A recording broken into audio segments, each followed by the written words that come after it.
panauhin at very impressive ang kanyang may Ang dami po niyang tinuturo. Oo. Napaka-well-rounded po niyang tao.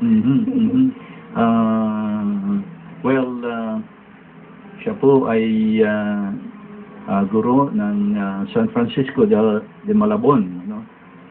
Pero po sa Parochial Cavite. school. Hindi po sa Pero hindi po Malabon. sa Malabon. Hindi po. Sa General Trias, Cavite.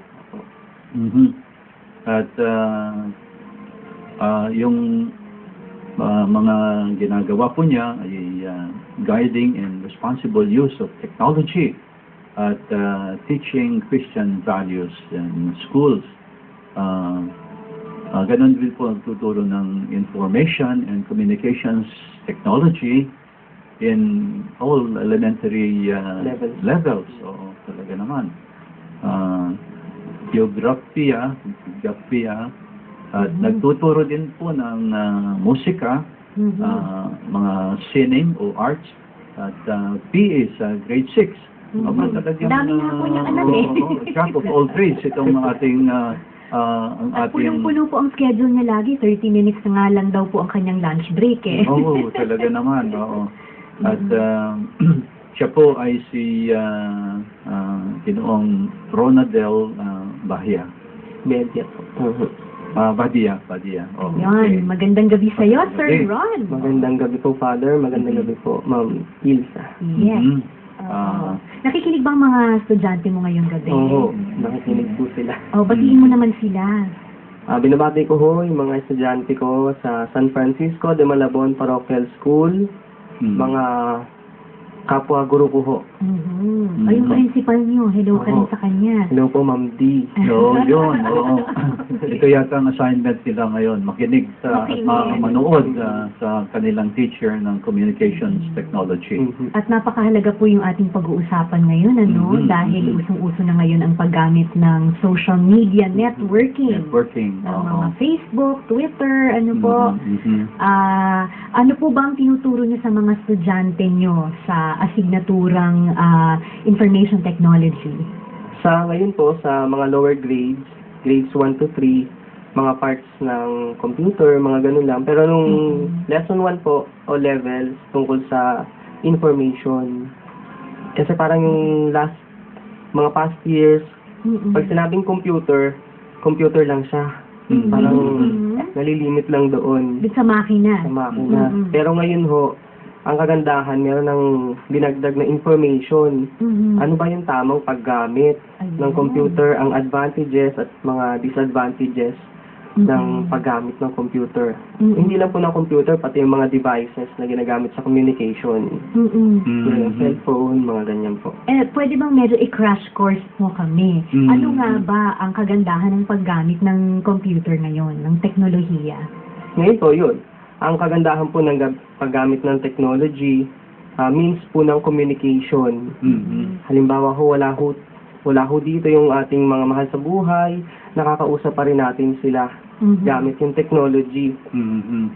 Katulad ng mga Facebook, internet. Tapos pwede mag-chat, mag-Skype. Hindi na ho tulad ng dati na magsusulat ka pa ng letter, dadalhin, papadala mo pa. Paano kung hindi mapadala? Hindi matatanggap yung letter. Ang kagandahan po ngayon, instant na yung messaging. Matatanggap natin agad-agad. At yung asignatura mo ay nagsisimula sa elementarya pa lamang, Opo, ano? elementarya pa lamang. Kasi kami dati, naalala ko, Father, high school namin yan pinapag-aralan. Elementarya na sinisimula. Paaga, no? Yung itong pagtuturo dito sa mga ganyan. Yun nga po sabi ko sa mga estudyante ko, naalala ko yung mga basic parts ng computer. Third year high school ako nung tinuturo. High school. Ngayon, pati pre-LM po, may computer subject na. Pre-elementary po. Meron na rin po. Okay. At mabilis bang matuto ang mga bata? Ang bilis po nila, sa totoo nga lang ho parang ang hirap magturo minsan, lalo na sa mga higher grades. Kasi parang naboboard na sila. Alam na namin yan Parang ganun po. Alam na namin yan. Yung iba naman. Yung halimbawa mga basic parts ng computer, yung proper placement ng kamay sa keyboard. Yung mga bata, parang naboboard na sila Sisiw mag-aral. na sa O, parang kanilang sisiw na. channel. Yung mga shortcut keys, alam na ho nila. Di pabilisan na pala ngayon, Oo. Sir Ron, ano? Mhm. Pero may Pero, mga okay. Opo. Oh, Ah, sige. may mga bagay ba na hindi pwedeng pabilisin pagdating sa teknolohiya at sa paggamit nito? Yun po. Nung nagkaroon ho tayo ng social media, yung sa summit ho, yung ano ko na ho, Catholic Media yung Catholic Summit, Media no? Summit. First one. Oho. Yun, nabasa ko ho doon sa talk ni Archbishop Okay. Archbishop Chito Chito Tagle na yung proper na paggamit ng technology nga ho. Mm-mm. Kasi ngayon, pag ako ho nagpapa-exam, essay, Mm. hindi ko maintindihan minsan yung mga sulat nila. Mhm. Kasi yung mga spelling, Mhm. iba-iba na. Mhm. Halimbawa ho, pinapaikli nila. Hindi na binubuo. Ang hirap hong basahin Parang sa minsan. text sa O parang sa text cellphone. na lang po. Mhm. Yun po, yun ho ang isang bagay na tinuturo na hindi pwedeng madaliin. Mhm. Yung mga, kahit simple lang siya, Mhm. hindi pwedeng basta binibilisan lang eh. Mhm. Kailangan pag-isipan yung mga sinusulat mo, yung mga sa exam, Mhm. Mhm. yun, ganun po. So, dahil sa teknolohiya na may mga pinapaikling mga salita po, Oo. no, Father, Sir Ron, Mhm. parang pagdating sa mga essay, sa eskwelahan, o di kaya dun sa nabasa ko kay Archbishop Chito Oo. na talk, no, pati pagdating daw sa masteral degree, para Oo. bang nagte-text lang yung mga tao. Mhm. So, kunwari raw yung salita pong Trinity, ang spelling ay three. Three nga, no, hindi Trinity. Mhm. Three ang ginagamit. NTY. Oo. O tungkol dito sa nabanggit mong proper na paggamit ng bagong teknolohiya, well, may mga magagandang paggamit, ano talaga. Pero, well, alam din natin, at nababasa natin sa mga pahayagan na ginagamit din sa pagchichismis, ano, yung bang, kaya may mga libel suits kontra sa mga, alam natin, yung mga celebrities dahil lumalabas sa mga Twitter at sa Facebook, ganon. Yung mga paninira ko, mga ganyan. Yun, oo. Mga cyber war na tinatawag nila. Mhm. Cyberbullying, yung mga ganyan. At hindi lamang yan, kung minsan ay sa internet ay nagiging ng mga palabas na mga malalaswa. Na-access din po ng mga estudyante minsan. Ayun. Kahit ho siya ay 18 pataas yung yung site, ma-access pa rin nila, gagawa ho sila ng sarili nilang account. Lalayain nila yung age nila, gagawing 18 para makapanood. Ano ba yung ano kayang solusyon dito? Sir Ron. Father?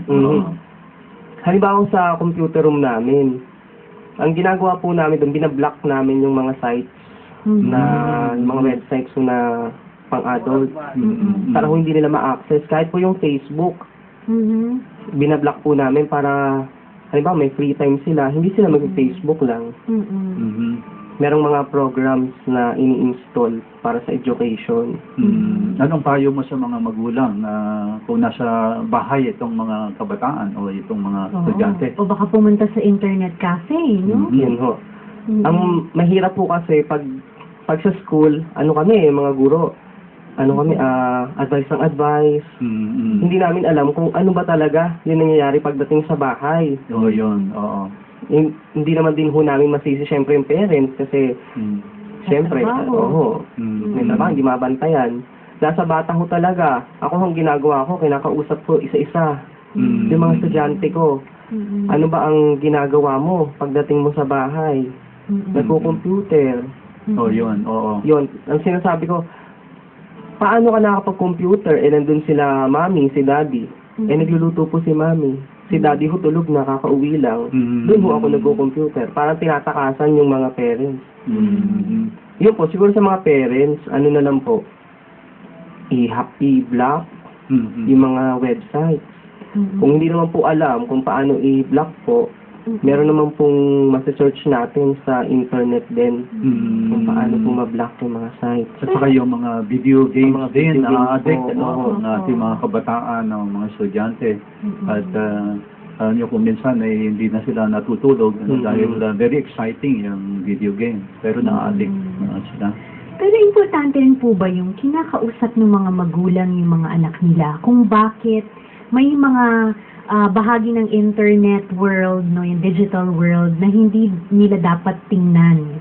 Kasi baka akala nila nagiging KJ lang yung mga killjoy lang yung mga magulang, yung mga guro.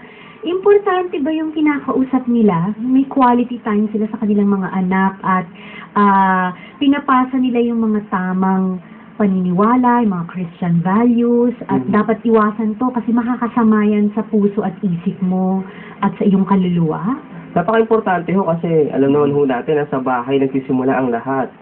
So, ang unang guro talaga natin, yung parents natin.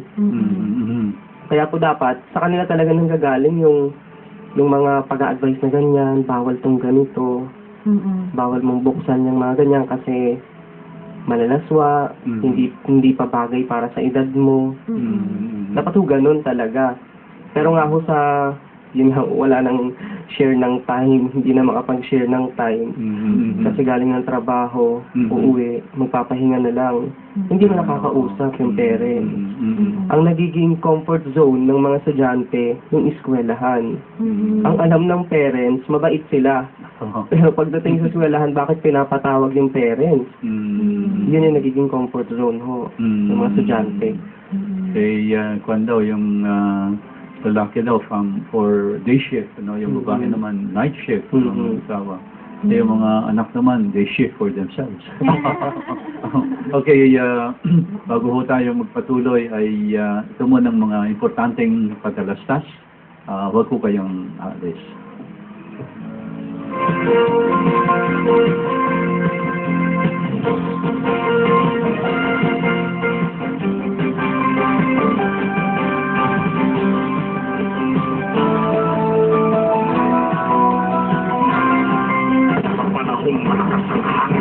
Tutok na sa DCMM. Just visit DCMM.com.ph and follow sa Twitter at DCMM Teleradyo o ang Facebook page DCMM Teleradyo upang malaman ang sa special attraction at update sa lagay ng panahon laging mag-iuna sa DCMM.com.ph.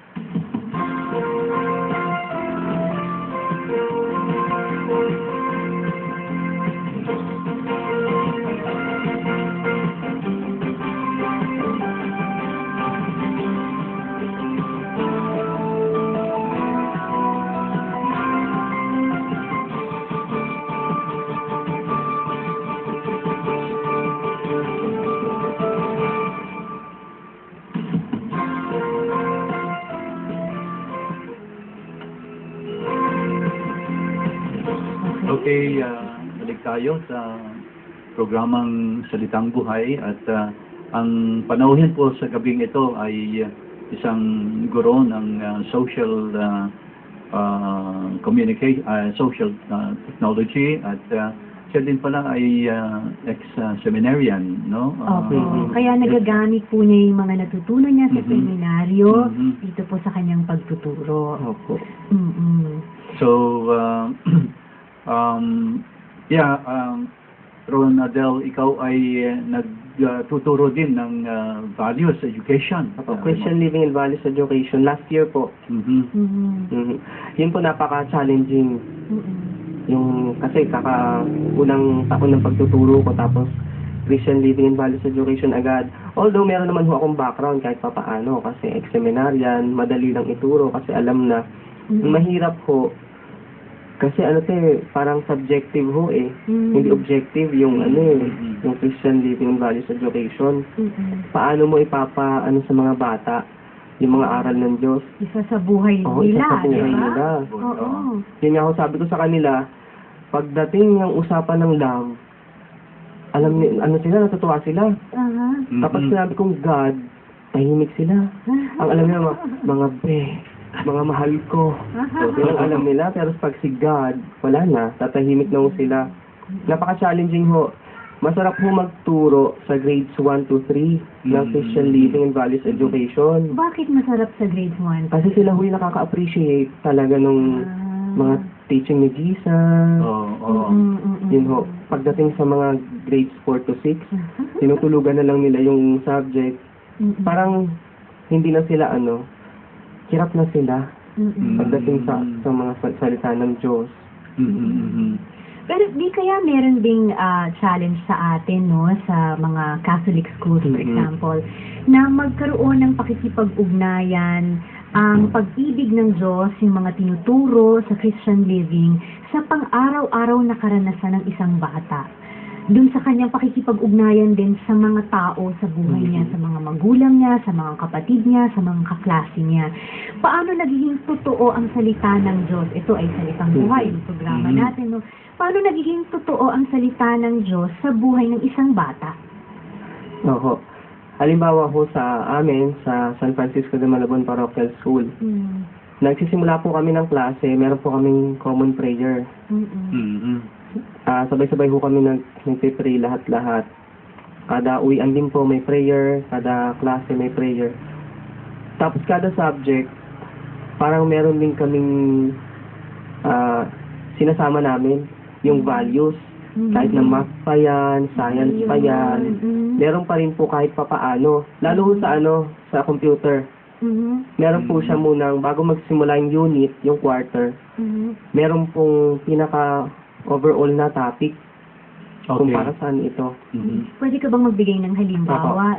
Halimbawa po sa grade 1 po, grades 1 to 3, yung proper caring ng computer. Ang pinakauna po yung introduction, proper care ng mga halaman, proper care sa tao, ng kalinisan mo sa sarili mo. Yun po muna. Tapos saka i-integrate sa computer. Paano mo naman i-care itong computer. May pakikipag-ugnayan din ba yan sa, for example, yung 10 utos ng Diyos? Kasi parochial school itong kung saan ka nagtatrabaho at nagtuturo, di ba, Sir Ron? Ay po, meron naman po. Halimbawa ho, etong computer, wag gagamitin para makipag-away. Yung Facebook, wag magpo-post kapag may kaaway. Yun ho. Siyempre, mga grades 1 to 3, hindi naman makakapag-post ng gano'n.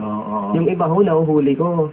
Halimbawa ho, last year, ako ho ay may advisory. May ginawa akong group sa Facebook po. Nakikita ko kung ano yung mga ginagawa nila, kung ano yung mga pinapost nila. Yun, kapag may nakita ho ako, kinakausap ko sila. Kada uwian ho, o bakit ganito? Bakit nag-aaway na pala kayo? Hindi niyo sinasabi sa akin. Yun, mga ganun ho. Nag-aaway online. Online. Nababasa na ng buong mundo. Opo. So, yun ho ang sabi ko. Hindi lang kayo nakakabasa niyan, lahat. Mahirap talaga ituro itong values, halimbawa katapatan, mga katarungan, no? Merong ang isang pamilya na yung mag-asawa, sinabi ng kanyang mister, no? Alam mo ngayon, wala nang values, katapatan at iba't iba pa. Bakit? Tinanong ang asawa niya. Kasi yung ating bago at magandang palya, itinangay ng ating katulong at umalis na, sabi niya. Anong palya? Sabi niya. Yung may tatak na Manila Hotel. Yung pala sila yung unang gumawa. Yung pala, sinikwat din po yung palya doon sa hotel. But anyway, yung sinasabi po na importante po itong values at religion, no, sa mga eskwelahan. Dahil may nagsabi nga pong British writer na kung hindi natin turuan sila ng moral values o yung religion, ay gumagawa tayo mga estudyante na matatalinong demonyo, sabi niya. Well, anyway, it's true also. Totoo din naman yon, no? Na magiging matalino nga, marunong, pero marunong naman sa mga bagay na hindi rapat-dapat. Ito ang hamon din para sa ating mga teachers. Paano ba ang pagturo nitong values classroom Sa akin po, last year, ang ginagawa ko, halimbawa po, ang topic ko ay katotohanan. Mhm. Inaano ko siya sa sarili ko. Parang, ang example ko yung sarili ko. Mhm. Paano ko na napapractice itong truth sa buhay ko. Mhm. Yun. Oo. Tapos po, yun, nagkikwento ako sa klase. Mhm. Tapos, binabanggit ko sa kanila, kayo, paano nyo magagawa ito? Mhm. Parang yun yung output na sa kanila. Mhm. Paano nyo isa sa buhay? Mhm. Tapos magbibigay ho ako ng mga parang guidelines, mga ganyan. Mhm. Ang hirap po kasi sa amin, walang book yung mga bata ng values education. Mhm. Parang Christian living lang last year po. Mhm. Ngayon meron na naman pong journal. Mhm. Kaya po kami, hirap din kami maghanap ng mga books. Mhm. Although meron naman sa library. Mhm. Mhm. Pero yun, ako ang ginagawa ko, topic lang, tapos kwento, Mhm. tapos humahanap ako ng mga objective na mga topics. Mhm. Tapos binibigay ko sa bata. Tapos pag nagkikwento na ako, yun na yung parang pinaka-subjective na ano ko, Mhm. na maitutulong ko, bibigay ko sa mga bata. Kasi importante ang may modelo ang mga Opo. bata, ano, at nakakarinig sila ng kwento ng totoong tao. Opo. Mhm. Well, ito na rin ang magandang contribution ng mga eskwelahan dito sa layunin ng ating Pangulong si Pinoy, yung matuwid na daan, no? Mhm. At yung kanyang moral regeneration program. So, Ilsa, ano pa ang mga problema na encounter natin sa mga estudyante? Nabasa ko po roon sa talk ni Archbishop Chito dun sa First Catholic Media Summit, no? May Mhm. sinasabi siya na ang teknolohiya, pinaliliit na ang mundo. Tapos makikita natin sa Facebook, ang dami-daming mga friends, no? Pero sa Mhm. totoo lang, hindi naman lahat yun, tunay na kaibigan natin. Oo. Ang iba siguro, dun lang natin nakilala or sandali lang natin nakilala. Ano ba ang kagandahan ng lumiliit ang mundo, pero ano rin ang hindi maganda rito sa aspeto na para bang nangungulekta tayo ng mga friends na hindi naman talaga nating friends lahat? Mhm. Mhm. Ang, yun o, nabasa ko rin ho yan, no? Mhm. Ang maganda ho dyan, marami tayong friends. Okay. Pero, online, parang sa virtual reality na ano, Mhm. marami kang friends. Pero pag nakausap, pag nakakwentuhan mo na, parang hindi kita kilala. Pag Mhm. nag-meet na kayo, hindi kita kilala eh. Mhm. Hindi, friend mo ako sa Facebook, hindi mo ba naaalala? Mhm. Yung parang ganun ho, nawawala yung, sabi ho ni Archbishop, yung katotohanan. Mhm. Yun yung napaka-importante na parang nahihirapan pagdating sa social media. Mhm. Mhm. Parang nahihirapang palalinin Oo. ang pakikipag-ugnayan sa isa't isa, no? Mhm. Medyo mababaw. Oo. Yun yung parang yung sa gospel natin. Kanina na isi-share mo yung food mo. Yun yung himala. Isi-share mo yung food mo. Ang problema sa technology, sa internet, sa mga friends, virtual friends mo, Mhm. hindi mo masasabi yung totoong nararamdaman mo. Mhm. Magpo-post ka na malungkot ka, pero masaya ka naman talaga sa reality. Mhm. Hindi, parang, halimbawa, ang estudyante ko, sir, may problema ako, ano yun? Ay, hindi naman pala totoo na problema mo yun. Mhm. Problema pala ng kaibigan mo. Mhm. Mhm. Mhm. Yun ho ang mahirap, Mhm. na hindi mo masabi yung totoo. Parang nagtatago ka. Mhm. Yun ang sabi ni Archbishop na, ang gwapo-gwapo niyo naman pala sa personal. Mhm. Yun ho yung totoo daw. Mhm. Kasi na-meet niya na eh. Mhm. Nakita niya na Yung in nanonood reality. sa kanya, sinabi Oo. sa kanya, ang gwapo niyo pala, Archbishop, Sa sa tunay. personal, sa tunay na buhay. Katulad Okay, na pag makita nila si Father Bell. Oh, Oo. Father Oo, Bell. Parehong guwap. Sa personal. At sa ating teleradyo. Well, mayroong announcement po dito. Announcement mahalaga. At sabi po, walang pasok sa San Juan City, preschool to high school, public and private. Ano? Ayan. So, walang pasok. So, walang pasok sa San Juan City, preschool to high school, public and private. Pero sa General Trias ay mayroong pasok. Pero kung pasok. Okay. Ayan, antabayanan daw po mamayang 2 a.m. Kung pati ang mga nasa college ay may pasok o wala. So, mamayang 2 a.m. 2 a.m. Ano ba yan? Opo. Napakaaga naman yan. Mas maaga pa kaysa sa simbang gabi. Misa de Gallo. Pero anyway, yun po, yung mga taga San Juan City ho.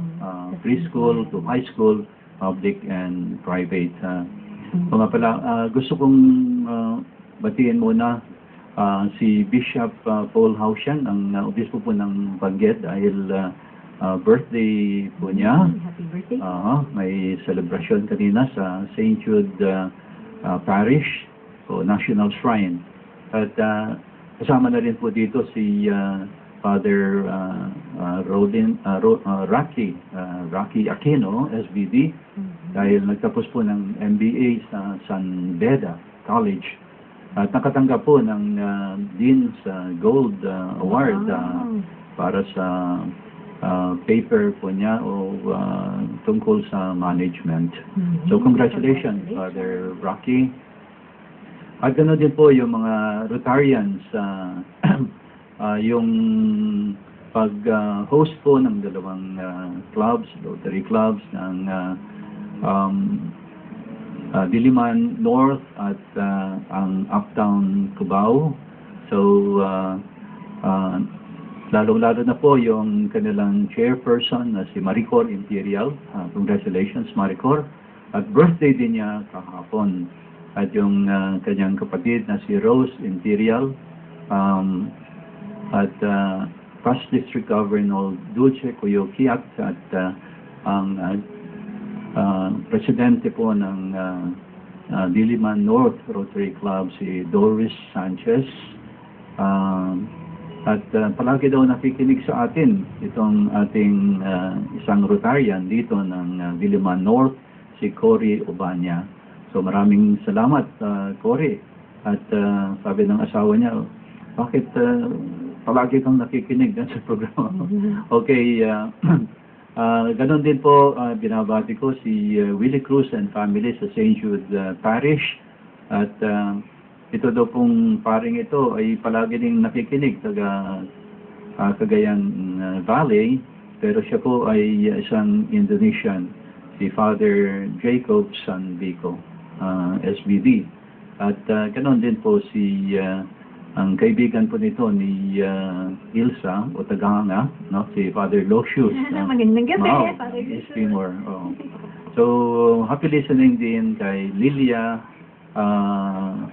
Bolongan at Lino at Ailil, si Fanny Bolongan, Fernando at Marivic Go, ang mga taga San Pablo Apostol Marriage Encounter Community, lalong-lalo na si Dr. Ness at Nora Garcia, Peping Edith Sanchez at ang kanilang President couple, Pepito Mercy Saison. Ganoon din po sa Blessed Sacrament MA Community, lalong-lalo na ang President couple, si Ding at Paulette Teves. Inesque, Petit Garcia, Dr. Lillian Lim, Mr. Caroline, Mr. Franz Valdez, at Francisca Pardo sa Queens, New York, USA. Palagi silang nakikinig daw. Lahat ng mga kapatid kong SPD, lalong-lalo na si Father Leo Schmidt, Father Eli Mata, Father Pabs Tagura, welcome home from Rome, Father. Father Jerry Donato, Father Dante Venos, Father Freddy Reyes, Father Egay Javier, Father Manuel Bungayan, Father Titus Manansan, Father Rod Salazar, at Father Ubaldo, siya po ang presidente ng mga student priests dito po sa Christ the King Seminary. At mga taga St. Peregrine, lalong-lalo na si Ching Jimenez, Manuel de la Rosa. Mga kaibigan ko, si Andrew, Hermie, Andrea, Kyra Ang, si Nanette Buencamino, Betty Limhop, Edison at Teresita Tung and family, Janet Imalantan, ng Bayambang, Pangasinan, Bea Toledanes, at Tessie Silva, Rotarians ng Uptown Cubao, lalong-lalo na si nabanggit ko kanina yung President si Bob Otor, Past President Maynard Tessie Carion, Past President Dr. Mel Lita Hainge, at Past District Governor Ocasio Inocentes, si Saling at Buddy Buentipo, Sai Binoya, si Rene Santos ng Claridel, Bulacan, Remy Santos, at sina Lina, James P, Nene Santos, Rura Uy, Fanny Reyes, Melody de Rosario, Seni Pineda, Dr. Telma Clemente, Cecil Trono, Lito at Agnes Monfort. Happy listening and happy viewing to all of you. Advance happy birthday po kay Father Raymond Are mula sa amin ni Dr. Tess Fajardo. Advance happy birthday rin kay Father Presty Tayan OSM mula kay Dr. Tess. Super belated happy birthday sa kasamahan namin dito sa DZMM Teleradyo kay Ramir Simbahon. Hindi natin po siya nag-greet noong July 19 kung hindi po ako nagkakamali.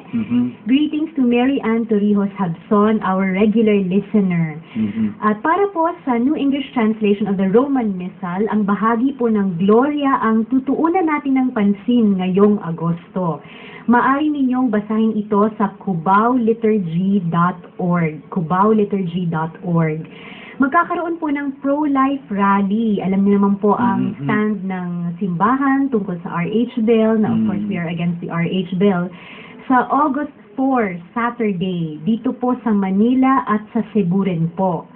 Maaring mag-text sa 0918-964-4246. Uulitin ko po para sa mga gustong sumali, 0918-964-4246. Sa Manila po ito ay gaganapin once again sa August 4 Saturday sa EDSA Shrine, 1 to 7 p.m. Yan po ay August 4 Saturday sa EDSA Shrine, 1 to 7 p.m. Okay, Elsa, ngayon ay pagbigyan natin ng ilang sandali ang ating panauhin. Si Brother Ronaldel Badia magbibigay ng kanyang parting message to our listeners. Yun po. Para sa mga nakikinig ho at nanonood ng mga estudyante, dapat alamin natin yung limitation natin. Pagdating lalo na sa teknolohiya. Pagbuksan natin ng internet, alam natin kung hanggang saan lang tayo at kung ano lang ang kailangan natin puntahan.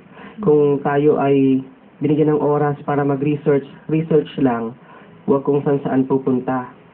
Sa parents naman po, gabayan natin, tingnan ho natin. Mas maganda nga ho kung nasa likod kayo. Kapag nagko-computer yung mga bata. Yun po.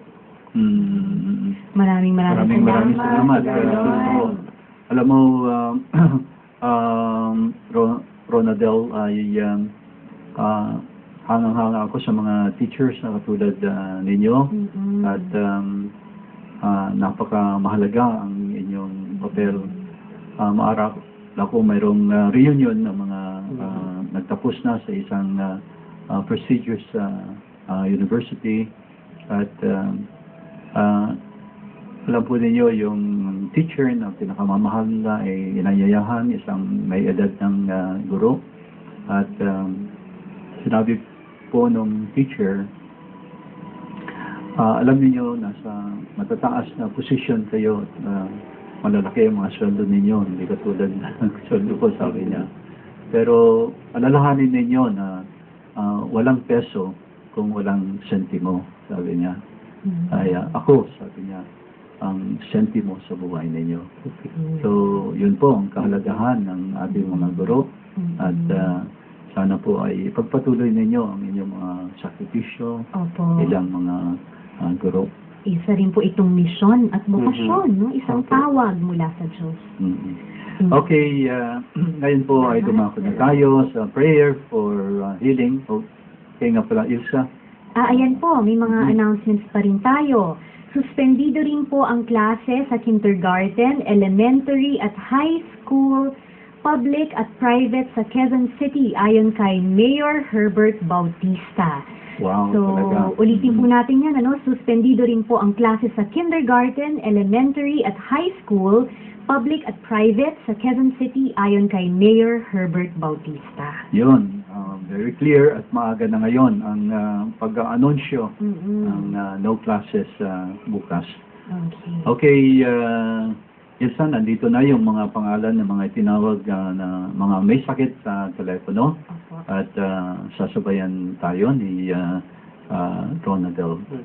Sa ngalan ng Ama at ng Anak at ng Espiritu Santo. Amen. Panginoon, sa pagtatapos ng aming programang Salitang Buhay, ay ipinapanalangin namin, Lord, ang mga may sakit na itinawag sa telepono, sina Calixto, Florinda, Miraflor Samonte, Agnes Josie Season, Rolinda Binoya, Marina Andresio, Dulia Rhea Adchan Angelo Hironeva, Allen Hernandez, Dudy Dimaculangan, Attorney Reynaldo San Juan, Andre Matthew Ngong, Margaret Choi Le, Cecil at Carmela Haleco, Aurora Tan Ong, Raquel Huson, Mark Chua, Susan Kuchen, Gutik Chuan, Santos at Tilisi, Kathy Altonaga, Rosa Mystica Rosales, Mike at Minda Perlado,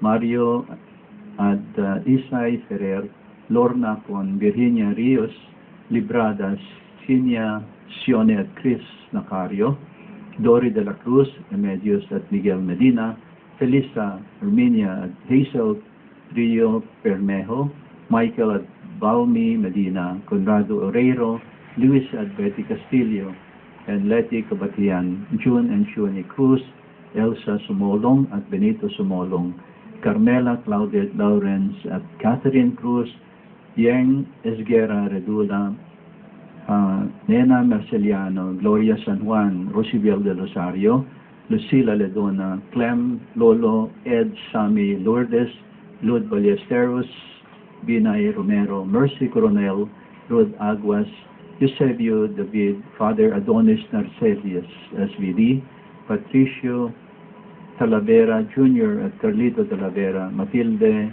Pomerejos, Felicidad at Leonila Perdiguera, Remy Reyes, Ramon Sr., LPG Jr., Felicidad, Luisa, Lucille at Roger, Jessie at Eileen Valencia, Berna Cruz, Roger Navarro, Tony Baroga at Lucena Astrero, Nelly Aligado, Alegria Sibal, Dr. Jerry Bunuan, Tony Sibal, John Chua, Jojo Sibal. Sage Luke, Father Mariano Alcoriza, SVD, Jojo Nang Santos, Celestino Nang, Jennifer Ibarra, Nicasio Tagle Roman, Orly Osaka, Nino Reyes, Nelly Niera, Lolita Arca, Lydia Congat Polintan, Nitz Marquez, Roxanne Satuna, LJ Credo, Alma Hernandez, Sami Yap, Elena Tung, Helen Plana, Alejandro and Melinda Arabe, Jen Villasanta, Glo Viernes, Bubi Del Mundo, Bernard Bondo, Luz Del Mundo, Cecil Cuevas, Ruben Ataide, Tessie Murillo, Nazaria Relucio, Chippy Cruz, Andrea Franklin C. Bernal, Julio Patulilik, Josefina Riparip, Soledad Fajardo, Miriam Abulencia, Bonifacio Aizon, Narciso Tolentino, Jennifer Paz, Jenny Pamintuan, Susan Villaluz, June Kifli Castro, Remedios Cruz, Avelina Ayes, Remy Ilanan, Luke Lucas, Pamela Velasquez, Fanny Yap, Raul Cortez, Marivit Go, Nicetas Magbitang, at William Lee. Peping Sanchez, Irene Velasquez, Teresa Velasquez, Father Bebs Alcover, Father Ruben Mamuad, Father Rick Dumas, Father Anthony Ranada, Brother Ben Bata, Marian Baranda, Purisima Cabrera, Ines Ke, Mel Romana. Panginoon, igawad po ninyo ang inyong biyaya ng pagpapagaling sa kanila. Naniniwala kami na ikaw ay may awa at kapangyarihan na magpagaling sa kanila kung gugustuhin po ninyo. At sa anumang paghihirap na dinaranas nila, huwag lamang nilang tiisin, kundi ito para sa kapatawaran ng mga kasalanan at kaligtasan ng sangkatauhan. Let them not bear their sufferings only, Lord, but offer them in union with the sufferings of your Son, so they become meritorious. Hinihiling namin ito, Panginoon, sa ngalan ng iyong anak na si Jesucristo at sa tulong ng maawaing naming inang si Mama Mary. At pagpalain kayo ng makapangyarihang Diyos, Ama, Anak, at Espiritu Santo. Amen. At dito na naman po nagtatapos ang programang Salitang Buhay. Ako po si Father Bel San Luis, SBD. Ako po si Ilsa Reyes. At hanggang sa susunod na linggo po, maraming salamat sa pagsubaybay niyo sa amin at sa inyong pakikinig at panonood sa aming programa. At dahil ho dito ay mataas po ang rating ng aming programa, ayon sa aming executive producer. Maraming salamat at hanggang sa susunod. Salamat po. Pagpalain sa iyo ng makapangyarihang Diyos. Bye-bye.